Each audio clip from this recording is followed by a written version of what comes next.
Wars.com. I'm joined by Conchita Sarnov. She is the CEO of the Alliance to Rescue Victims of Trafficking, and we are going to discuss some California legislation, Senate Bill number 1322. Well, Conchita, when I first read this bill, when I first saw this legislation and the story, I didn't even believe it. Honestly, I did not even believe it. I had to go and read it for myself, and I really still almost don't believe it, but there it is. What was your first reaction when you saw this legislation?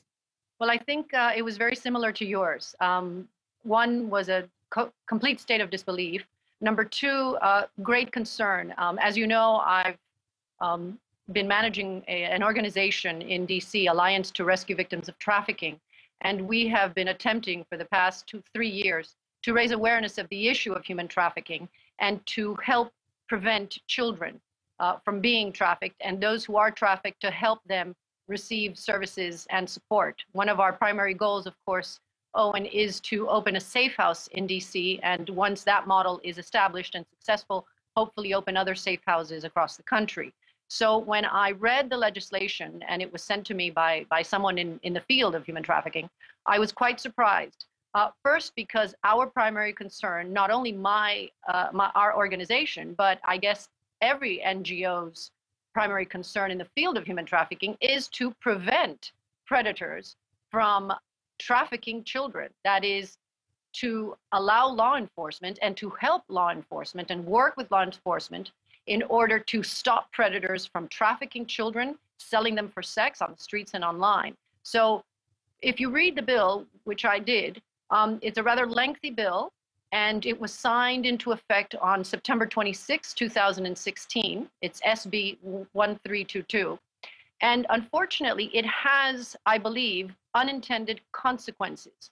I'm sure that unwittingly, those who attempted and who advocated for the bill, I don't believe were there to hurt the victims, but unfortunately, according to the DA's office, and I cannot reveal who I spoke to at the Los Angeles District Attorney's Office, but the officials who I spoke to said that this law actually does not protect victims. Why? Very simply, because it allows the victim to claim rights when she's on or he is on the street. Boys and girls underage can now claim under SB 1322 that the police who comes forward to try to detain that victim cannot detain them, and they're infringing upon their rights.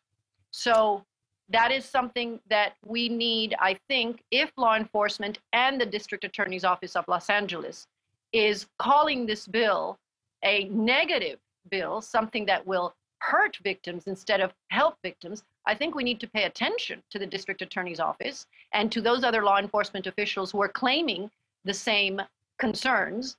And we need to either amend the bill, which you know is a process. It's a long process, so we can't simply just amend the bill within 24 hours. It's going to take at least a year or so. And we've got to overturn this bill. That's the solution.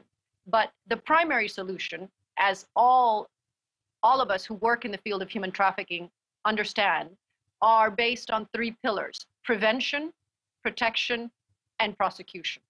So if a policeman is not allowed to detain a victim while on the street because of SB 1322, he is actually not doing the victim any favors, because the victim can be helped through child services once it's detained, not to be prosecuted for a criminal act, because if that child is a minor, then absolutely that child cannot be detained as a prostitute, but it can be detained until that predator goes away or is somehow put away. Under this bill, it makes it much more difficult for that predator to go away. Well, I'm somebody who loves to pontificate on the philosophy of our law and order. And when I first read this, I say, okay, why would they pass this? And of course, the logic is we're trying to protect the victim, as you said. I would imagine so they don't have a legal record built up, or so that they can avoid, stuff like that.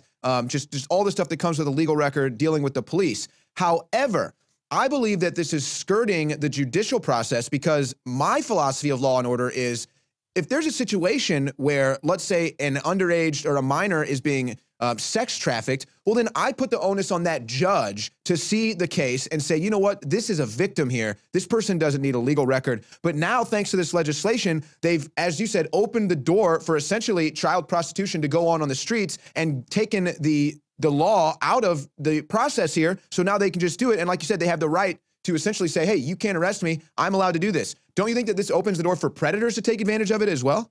Absolutely. Not only does it allow predators to take advantage of this, which is what the DA's office explained to me.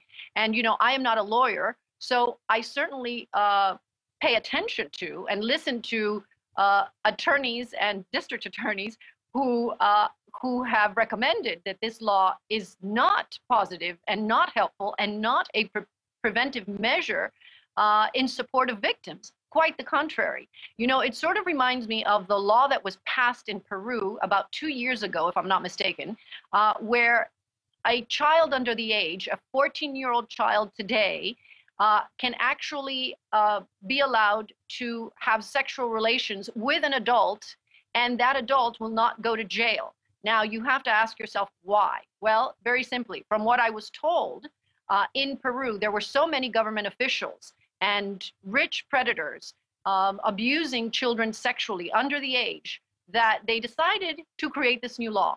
So you wonder why in California, you know, a community, a state that is quite liberal sexually, and why would they pass this law? It is a question. It is an important question we need to ask ourselves. And at the end of the day, this is a bipartisan issue. This is not about Democrats versus Republicans. This is not about liberals versus conservatives. This is about laws that we need to have in place that allow law enforcement to prosecute traffickers, protect victims, and prevent these types of crimes from happening to our children. That's what this is about.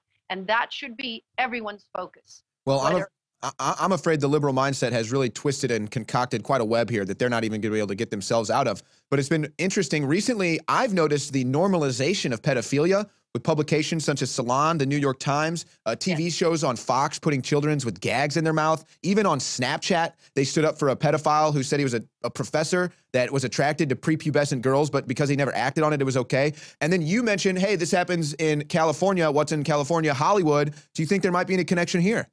Well, look, I have not investigated. As you know, I'm also an investigative reporter, so I don't want to speak out of turn, but I do know that we live in a hypersexual culture.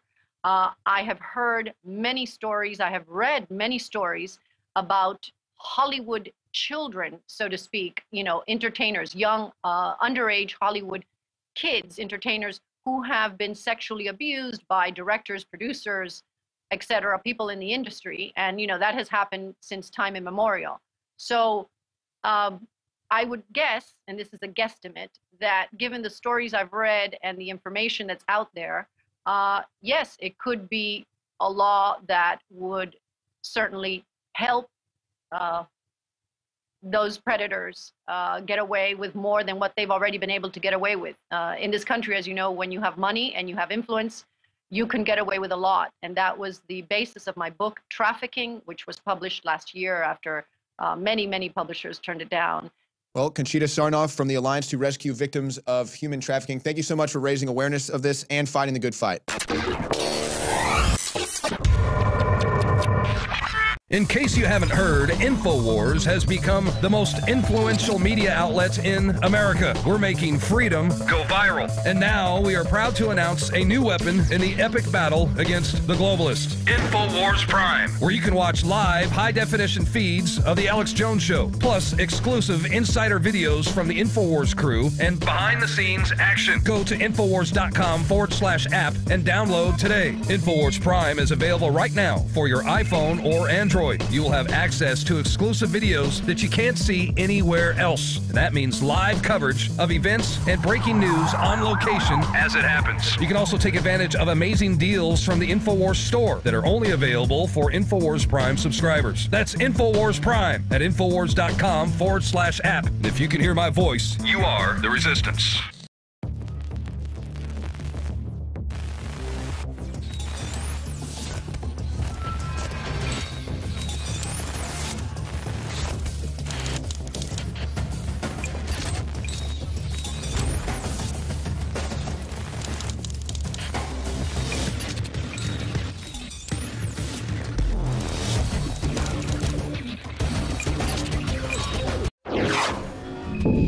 Owen Schroyer for Infowars.com. I'm joined by Conchita Sarnov. She is the CEO of the Alliance to Rescue Victims of Trafficking, and we are going to discuss some California legislation, Senate Bill number 1322. Well, Conchita, when I first read this bill, when I first saw this legislation and the story, I didn't even believe it. Honestly, I did not even believe it. I had to go and read it for myself, and I really still almost don't believe it, but there it is. What was your first reaction when you saw this legislation? Well, I think it was very similar to yours. One was a complete state of disbelief. Number two, great concern. As you know, I've been managing an organization in DC, Alliance to Rescue Victims of Trafficking, and we have been attempting for the past 2-3 years to raise awareness of the issue of human trafficking and to help prevent children from being trafficked, and those who are trafficked to help them receive services and support. One of our primary goals, of course, Owen, is to open a safe house in DC, and once that model is established and successful, hopefully open other safe houses across the country. So when I read the legislation and it was sent to me by someone in the field of human trafficking, I was quite surprised. First, because our primary concern, not only our organization, but I guess every NGO's primary concern in the field of human trafficking